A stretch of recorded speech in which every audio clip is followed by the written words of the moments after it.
de Cristo.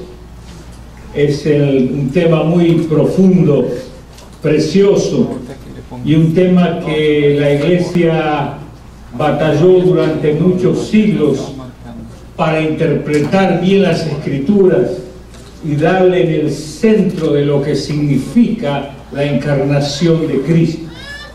Si usted estudia historia de la Iglesia, va a ver que hubo varios concilios donde la Iglesia discutía acerca de la encarnación de Cristo. Así que es un tema bien entre complejo, pero muy bonito, muy bonito. Gracias a Dios, ¿no? Entonces, vamos a hablar hoy acerca de la encarnación de Cristo. Ustedes han leído Juan 1, del verso 1 al 18. Ese es nuestro párrafo central. Pero hay un texto en Filipenses capítulo 2, si usted quiere ir abriendo, donde habla acerca de la encarnación de Cristo. Si puede ir a Filipenses capítulo 2 y vamos a ponernos de pie para leer estos textos. Son poquitos textos.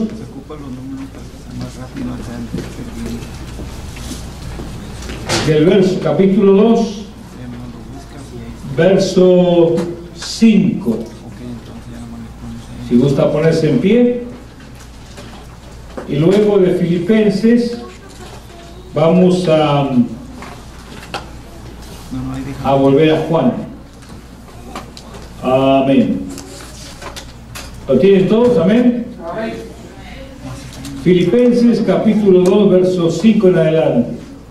Haya pues en vosotros este sentir que hubo también en Cristo Jesús, el cual, siendo en forma de Dios, no estimó el ser igual a Dios como cosa a que aferrarse, sino que se despojó a sí mismo, tomando forma de siervo, hecho semejante a los hombres, y estando en la condición de hombre, se humilló a sí mismo, haciéndose obediente hasta la muerte y muerte de cruz.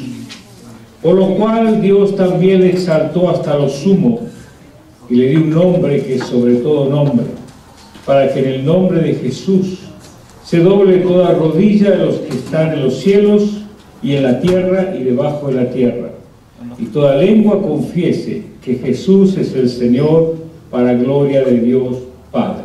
Amén. Vamos a volver a Juan, el capítulo 1 de Juan, y ahí hay un texto solo, vamos a repetirlo, que ya lo leyeron, el verso 14, Juan 1, 14, dice: y aquel verbo fue hecho carne, y habitó entre nosotros, y vimos su gloria, gloria como del unigénito del Padre, lleno de gracia y de verdad. Amén. Señor, damos gracias por tu presencia. Pedimos que obre en este lugar, en nuestras vidas, en nuestros corazones. Hable a cada uno de nosotros, Señor. Te damos gracias y pedimos la bendición sobre tu palabra, sobre este momento, Señor, y abra nuestros corazones para poder entender tu palabra y ponerla en práctica en nuestras vidas. Gracias, Señor, en el nombre de Jesús. Amén. Tomen asiento, Dios les bendiga. Amén. Bueno, en estos últimos domingos, haciendo un poquito de repaso, venimos en diciembre hablando acerca de la obra de Jesucristo, en lo que es su venida a este mundo, al pesebre. Amén. Y vimos en un primer mensaje el tiempo de su venida, el tiempo que marcaba la profecía de Daniel, cuando se cumple todo ese tiempo en esa profecía con la famosa estatua de Nabucodonosor. Luego vimos el domingo pasado la razón, el motivo por el cual vino Cristo. ¿Se acuerda usted de el Edén, la caída y la lucha en el cielo entre el bien y el mal? Y cómo el diablo fue desterrado del cielo y tirado a la tierra, y es donde hace el mal. Por eso es que perseguía a la iglesia y perseguía a Cristo también. Hoy vamos a ver otro aspecto de la salvación, de la venida de Cristo, que se llama la encarnación, como les hablé. ¿Qué es la encarnación?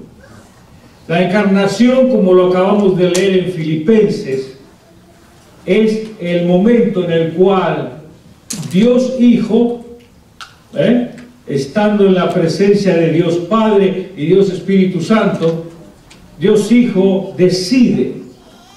decide bajar a la tierra y transformarse en un hombre para hacerle saber a los hombres, a la humanidad, que necesitan creer en Dios y necesitan ser salvos, si no se van a ir al infierno. Cristo viene a dar el mensaje que Dios ya le dijo ahí en Adán y Eva en el huerto del Edén. Le dijo: los echó, pero voy a enviar una simiente, un hijo, va a venir de mujer, de virgen, y va a venir, va a pelear contra la serpiente, contra el mal. La encarnación es cuando Cristo, el Hijo de Dios, que está enteramente con Dios, cuando está en su presencia, decide: voy a ir a salvar a la humanidad, voy a solucionar el problema que Adán causó. Por eso que Pablo en Romanos le dice a Cristo el segundo Adán. Y el primer Adán vino en la carne, el segundo Adán vino en el espíritu para salvar el alma. Jesús es el segundo Adán, el Adán bueno, que viene a salvarnos. Jesús, mejor dicho, el Hijo de Dios. Jesús es cuando nace aquí en la tierra como hombre y se le pone el nombre de Jesús. En el cielo no se lo conoce como Jesús. Es el Hijo de Dios, es el engendrado de Dios. Dice: en el principio era el Verbo, y el Verbo era con Dios, y el Verbo era Dios. Juan utiliza la palabra verbo, palabra significa. Lo hizo de esta forma para hablarle a los griegos filósofos, que ellos hablaban mucho del verbo. El verbo para ellos era otra cosa, pero Juan les dice: no, el verbo es el Hijo de Dios, el mediador entre Dios y los hombres, que vino a dar su vida para perdonar nuestros pecados. El Hijo de Dios estaba en la presencia de Dios y decidió bajar a la tierra, para darle a conocer al hombre la necesidad de volver a Dios, para hacer que el hombre se dé cuenta que está enemistado con Dios, que por causa de Adán y Eva el mal vino sobre toda la generación humana y el hombre necesita ahora volver a Dios. El Hijo de Dios vino para darnos a conocer la necesidad que tenemos los seres humanos de vivir en la presencia de Dios, porque en la presencia de Dios hay vida, hay luz, hay bendición. Dice la Escritura que Jesús, Él es la vida, Él es la luz, y la luz resplandece en medio de las tinieblas. Jesús vino para darle a usted y a mí vida, no muerte. El ladrón viene para hurtar, matar y destruir. Jesús vino para que tenga vida y vida en abundancia. El Señor vino para darnos vida. El Señor vino para darnos la luz. ¿Qué es la luz? No es esta luz. Es el entendimiento de que nosotros somos pecadores y necesitamos de Dios y necesitamos arrepentir nuestros pecados y ser transformados por ese Hijo de Dios que vino aquí a la tierra a caminar entre nosotros. Esa es la encarnación. Es la decisión del Dios Trino de que uno de ellos baje a la tierra para salvar al ser humano del pecado. El pecado en el cual Adán y Eva habían caído. Esa es la encarnación. el Señor vino aquí como hombre. Hay una linda ilustración, la aprendí ya hace algunos años y la he contado aquí, probablemente usted la va a recordar, ¿no? Pero más o menos la ilustración es así.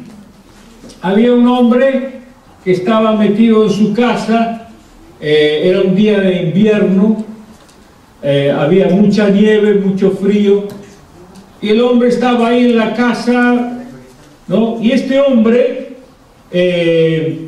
era, o se puede decir, un verdadero pecador, un hombre malo.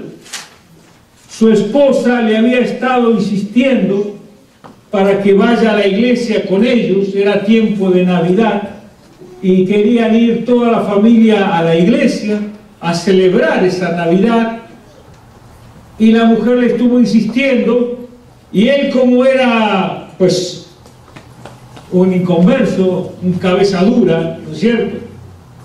Uno de esos que le interesa más arreglar el carro que escuchar la palabra de Dios, o le interesa más levantar la pared que escuchar la palabra de Dios, o le interesa más ir a pescar que escuchar la palabra de Dios, o le gusta ir a, ¿cómo se llama este lugar allá en Tasca? Snowboard, y tirarse en snowboard y revolcarse que escuchar la palabra de Dios. Broma. Como quiera que sea, este hombre era un hombre malo, y este hombre, lejos de Dios, pero tenía cierto conocimiento, porque lo que llamamos la gracia previniente estaba trabajando en su mente y en su corazón. Dios estaba trabajando por medio de su Espíritu Santo en él. Entonces, este hombre muy tranquilo en su casa, mientras su esposa fue allá al culto, todo bien para ellos, pero triste porque no fue el hombre. Y este hombre en su casa estaba ahí, y de repente ve que se acercan dos pájaros que comienzan a picotear el vidrio de la ventana, y picotean ahí y se ponen molestos.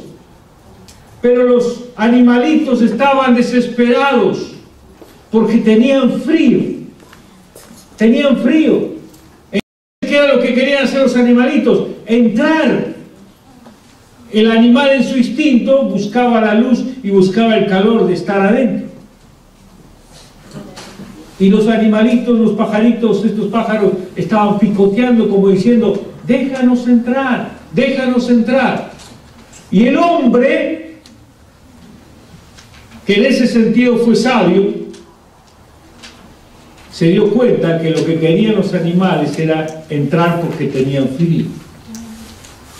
Y él comenzó a decirle a los animales, a señalarle con la mano: vayan allá, porque enfrente estaba el granero, y el granero se podían meter, estaba abierto, se podían meter y ahí se iban a resguardar, mal que mal. Y él, en su desesperación, les quería decir: vayan allá. No lo voy a dejar entrar aquí, pero vayan allá al granero. Y en ese momento en que él estaba desesperado por encontrar una solución para los pájaros, ahí es cuando se dio cuenta de por qué Jesús había venido a la tierra como un hombre. Porque Dios no tuvo otra forma de venir a la tierra para darnos a conocer su mensaje y su salvación, que no sea a través de su Hijo como hombre. Dios no envió a su Hijo como un ángel, porque el Hijo de Dios no es ángel, es más que un ángel. Dios no lo envió como un exterminator para asustar a la gente y diga: crean en mí a ver si son salvos. No. Lo envió como lo que somos, hombres. Lo envió como un hombre. Y este hombre ahí se dio cuenta del amor de Cristo y de por qué se hablaba tanto de Cristo y por qué su esposa le decía todo lo que le decía de Cristo. Y ahí se dio cuenta que como él quería ayudar a esos pájaros, pero él no era pájaro y no le podían los pájaros entender, él se dio cuenta que Dios tuvo que enviar a su Hijo como hombre para que usted como hombre, él como hombre, pudieran entender cuál es el amor de Dios. La encarnación es es la mayor manifestación del amor de Dios hacia nosotros. Por eso que Filipenses dice, no escatimó el ser igual a Dios, sino que se humilló a ser hombre y encima como hombre se hizo esclavo y fue a la cruz del Calvario. Peor todavía, mire la escalera hacia abajo que hizo el Hijo de Dios hasta llegar a la tumba inocentemente por usted y por mí. Porque uno podría decir, bueno, vino el Hijo de Dios, es un rico, vamos a seguirlo, nadie lo toca. Nada de eso. Vino pobre, vivió pobre, nos predicó y nos dio su vida como ejemplo de salvación para que nosotros seamos salvos. Esa es la encarnación. Ese es lo más bonito, cómo Dios se hizo hombre por usted y por mí. Cómo Dios se hizo hombre. Ahora, interesantemente, Juan dice aquí, ¿no es cierto? El verso 14, y aquel verbo fue hecho carne, ¿no es cierto? Esa es la encarnación. El verbo, el Hijo de Dios, fue hecho carne. Y habitó entre nosotros, nació de la Virgen, habitó, vivió 30 años y pico aquí, y vimos su gloria, gloria como el unigénito del Hijo del Padre, gloria. Y después, lleno de gracia y de verdad. Aquí hay 3 puntos que dice Juan: gloria, gracia y verdad. Cuando Jesús vivió aquí en medio nuestro, habiendo encarnado como un hombre, cuando Jesús vivió en medio nuestro, tenía un aspecto, como usted y yo tenemos un aspecto, ¿no es cierto? Cuando teníamos 20 años, las chicas nos seguían porque teníamos un aspecto. Cuando tenemos 60 años, las mujeres escapan porque tenemos otro aspecto. El aspecto cambia. Si usted se bañó esta mañana y se puso desodorante y perfume, la gente pues va a estar bien al lado suyo. Si no, la gente se va a huir. ¿No es cierto? Es parte del aspecto. Jesús tenía un aspecto. No se trata del aspecto de la fisonomía. En la fisonomía probablemente se parecía a la Virgen María, salió la mamá, puede ser, no sé. No dice nada la Biblia mucho en cuanto al tema del aspecto físico.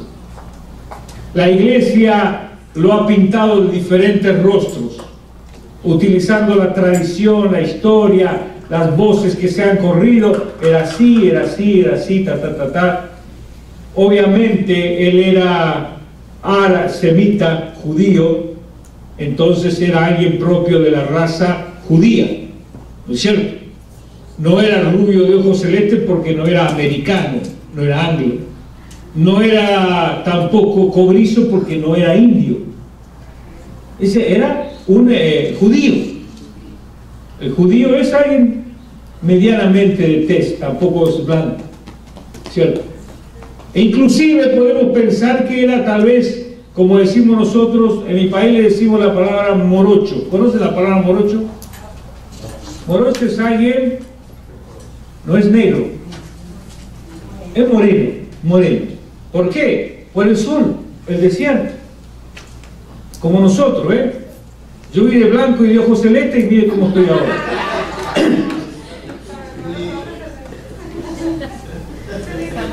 Vine delgadito y mire cómo estoy ahora. Esa tiene la culpa de la comida mexicana, que es rica. Okay. Bueno, el aspecto. Jesús tenía un aspecto, como nosotros tenemos aspecto. Jesús tenía un carácter. Muchos dicen que él lloraba mucho. ¿Sí? La historia dice eso, que lloraba mucho. Hay una carta que se encontró de un oficial romano, nada que ver con la Biblia, pero es historia, donde dice cómo hacía Jesús, cómo trabajaba, lo seguía la gente, y este oficial romano dice, y muchas veces llora. Eso es historia, la Biblia no lo dice. Pero decía, los árabes decían cómo era Jesús, lo que hacía, y decía, Jesús hace magia. Ellos no sabían de la sanidad y la expresaba de esa forma. Veían la sanidad de Jesús y decían, hace magia. Eso es parte de la historia de los árabes que tienen la información de Jesús de esa época. Muchas cosas de Jesús. Jesús tenía un aspecto, como cada uno de nosotros, tenía un carácter. Su carácter irradiaba algo, como todos nosotros irradiamos, ¿no es cierto? Irradiaba su personalidad, su forma de ser. Dice la Escritura que eso que irradiaba, ¿cómo era Jesús? Dice que vimos su gloria, la palabra gloria, gracia y verdad. ¿Qué significa esto? Significa primero que Jesús mostraba en su rostro, en su vida y en su conducta el amor y la presencia de Dios. Amén. Jesús era como un imán que atraía a la gente. No era que la gente venía solo por el milagro. La gente quería verlo a él, les llamaba la atención. ¿Quién es este? Que es totalmente diferente a todos los demás. Inclusive dice que tenía gracia. ¿Por qué? Porque tenía ese gozo, esa imagen de Dios, y la gente se sentía a gusto con Jesús. Ah, yo quiero tener a este Jesús de amigo. Me cae bien este tipo. No sé qué tiene, pero me cae bien. Un buen amigo.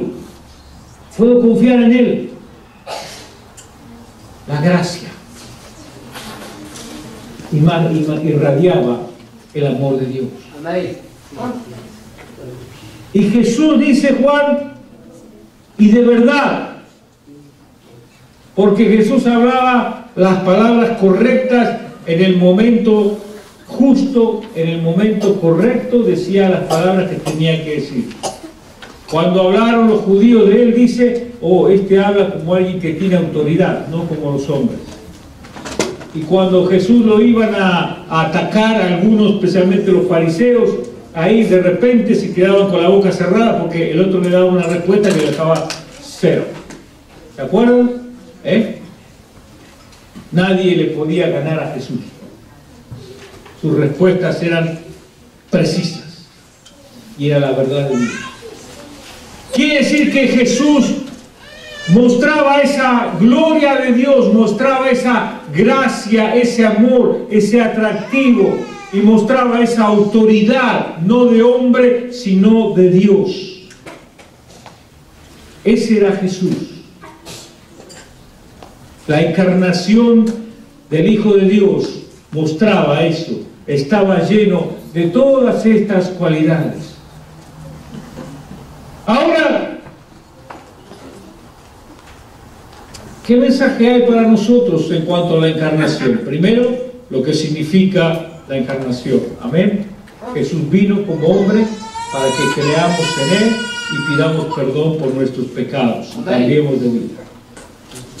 Pero la encarnación tiene un mensaje, yo digo, muy profundo para los cristianos.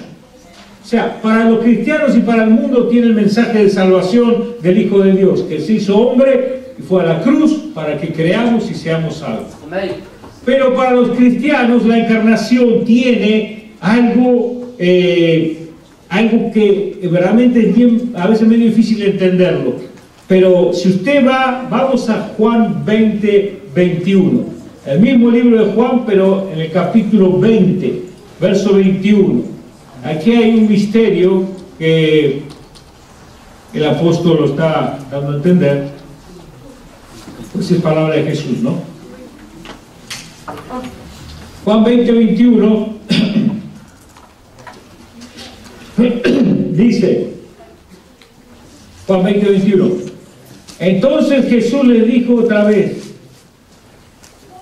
paz a vosotros. Como me envió el Padre, así también yo os envío. ¿Lo tienen ahí? Vamos a leerlo en voz alta. Entonces Jesús les dijo otra vez: paz a vosotros. Como me envió el Padre, así también yo os envío. Amén. ¿Qué significado tiene este texto? ¿Qué combinación tiene este texto con el tema de la encarnación? El asunto es que Jesús, en su caminar como hombre, mostraba la gloria de Dios, mostraba la presencia de Dios, mostraba el amor de Dios, atraía a la gente con su personalidad, con su bondad, no con su orgullo, él no tenía nada de eso, con su sencillez, con su amor, con su gracia, con su palabra, atraía a la gente. Él mostraba eso. Él estaba mostrando a Dios. El que me ha visto a mí, ha visto al Padre. Él mostraba a Dios. Entonces aquí hay algo que nosotros tenemos que pensar para nosotros mismos, por eso lo decía ya para los cristianos. Cuando dice Jesús, como me envió el Padre, así yo los envío, está queriendo decir, así como yo vine, así ustedes van a caminar dando a conocer mi mensaje. Por eso que les habla el Espíritu Santo. El Espíritu Santo que estaba en él, y él sopló el Espíritu, sopló y dije, ahora ustedes van a ser igual que yo, me van a mostrar a mí y van a predicar. Lo que tenemos aquí es que la encarnación, como ejemplo para nosotros, es que Jesús espera que usted y yo lo mostremos a Él como Él lo mostraba a Dios aquí en la tierra. Dicho de otra forma, si Jesús mostraba la gloria del Padre, usted y yo debemos mostrar la gloria de Jesucristo a los demás. Si Jesús mostraba el amor de Dios, usted y yo tenemos que mostrar el amor de Cristo a los demás. Si Jesús mostraba la humildad y la sencillez que Él tenía, usted y yo tenemos que mostrarlo a los demás. Si Jesús comía con los pecadores, usted y yo tenemos que ir al mundo a anunciar la verdad de Jesucristo. Hoy estábamos viendo algo parecido en la escuela dominical, hablando de cuando somos los cristianos un poco encerraditos, ¿no? Cerraditos así, no hablamos de las cosas del Evangelio afuera, ¿no? Supuestamente eso no es lo que Jesús espera de nosotros. Jesús espera de nosotros que vayamos afuera. Amén. Que compartamos. Él nos ha enviado como la luz del mundo y la sal de la tierra. Dice aquí Juan en el primer capítulo, dice, Él vino para dar vida y vino para alumbrar, para la luz resplandece en las tinieblas. Usted y yo fuimos enviados aquí para alumbrar, para darle sal a la tierra. Estaba leyendo un dicho de Oswald Spurgeon. Oswald Spurgeon fue uno de los grandes predicadores, fue bautista, de allá de 2 o 3 siglos atrás. Pero interesantemente, un gran predicador y gran hombre de Dios, y este hombre dice, los cristianos somos la sal de la tierra. Dios nos envió a salvar la tierra. Y él hace esta paradoja. No somos un dulce. Porque la gente cuando usted le da un dulce, qué rico que es el dulce. Pero déle un poquito de sal en la boca, ¿qué hace? Lo escupe. ¿A usted no le gusta la sal? Al mundo no le gusta la sal del Evangelio. Al mundo no le gustan los cristianos. Nosotros somos la sal de la tierra. Spurgeon estaba dando a entender que ser cristiano significa que voy a ser rechazado.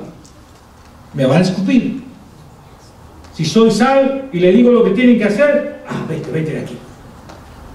Ahora si yo vengo con lindas palabras, un caramelito, qué bueno, todo lo que me dice. Mentira, pero todo es bueno, rico, es un caramelo. Eso es lo que Dios no quiere. Nosotros somos la sal de la tierra, la luz del mundo. Somos los que tenemos que dar gracia, somos los que tenemos que dar amor, somos los que tenemos que mostrar a Cristo como Él aquí encarnado mostró a Dios. Por eso que Él dice, el espíritu que yo tengo se los doy a ustedes, porque ustedes ahora tienen que hacer el trabajo. Y no solo eso, porque aquí hay un problemita.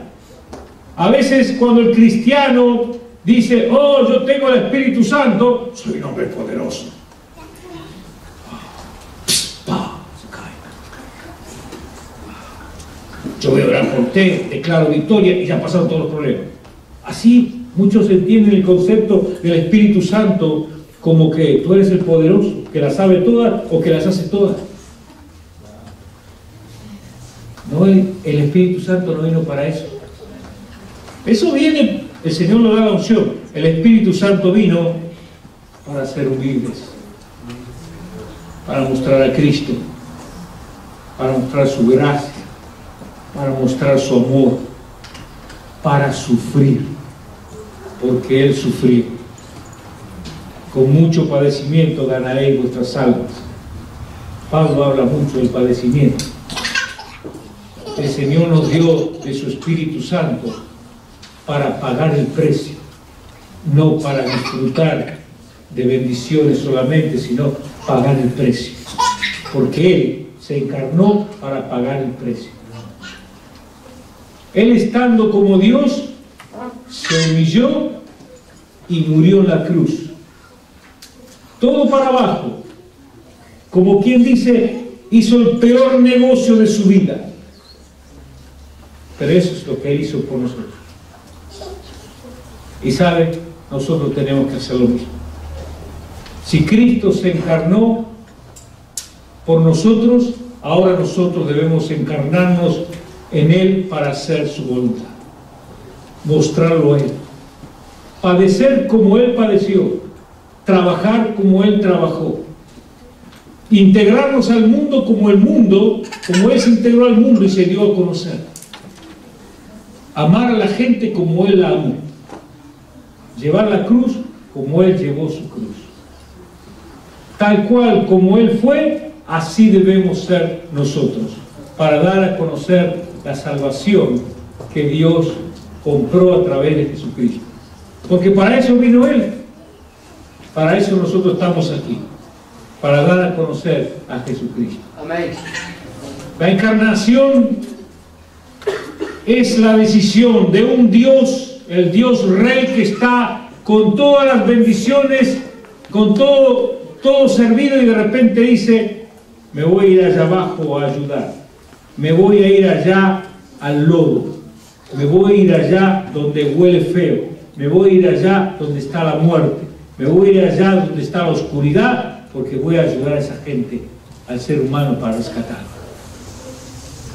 Y nosotros tenemos que hacer lo mismo.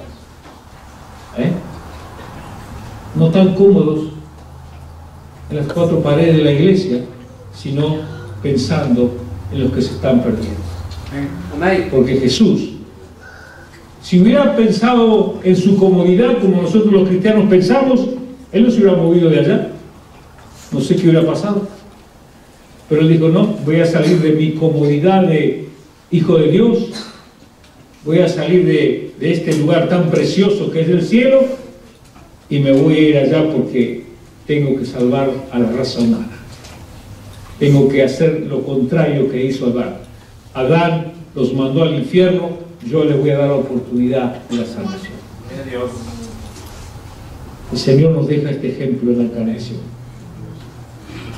Y nos deja este ejemplo a los cristianos para que paguemos el precio como Él pagó el precio.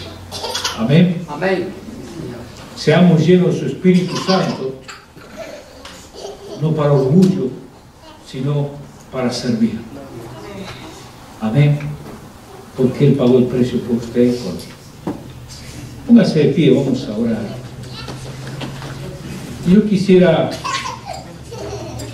llamarle para que usted entregue su vida a Cristo, reafirme su compromiso con el Señor, entienda el sacrificio que Cristo hizo al bajar desde su trono de gloria y venir aquí a un pesebre, a nacer en un establo, a vivir de manera pobre y vivir de manera peligrosa y riesgosa, al dar su vida en la cruz por nosotros. Mire todo lo que hizo el Hijo de Dios por usted y por mí. Mire a dónde estaba y cómo salió de allá y vino aquí como hombre a sufrir por usted y por mí. Y que ese mensaje de sufrimiento ahora nos toca a nosotros dar a conocerlo a Él, a los demás. Somos la sal de la tierra y como sal los demás nos van a rechazar, pero ese es nuestro trabajo, dar a conocer a Cristo como Él se dio a conocer, como Él dio a conocer al Padre. El altar está abierto. Señor, te damos gracias. Gracias, Señor, por la salvación de nuestras almas. Gracias, Señor, porque hoy estamos aquí, porque tú saliste de ese lugar de comodidad en tu trono. Viniste a nacer como un niño, Señor. Fuiste niño, fuiste hombre y diste tu vida en la cruz por nosotros. Te encarnaste, Señor. Te hiciste un ser humano. Viniste a sufrir como ser humano, a sentir hambre, a sentir necesidades, a sentir cansancio, a aguantar burlas, a aguantar castigos. Sufriste todo eso en tu cuerpo, Señor. En vez de estar allá en el trono de la gloria, bajaste aquí al barro de la humanidad. Oh Señor, ayúdanos a comprender lo ancho y lo profundo de tu amor. Ayúdanos, Señor, a comprender lo que hiciste y cuál es nuestra misión ahora, Señor, que hemos creído en ti, Señor. Tu palabra dice, cualquiera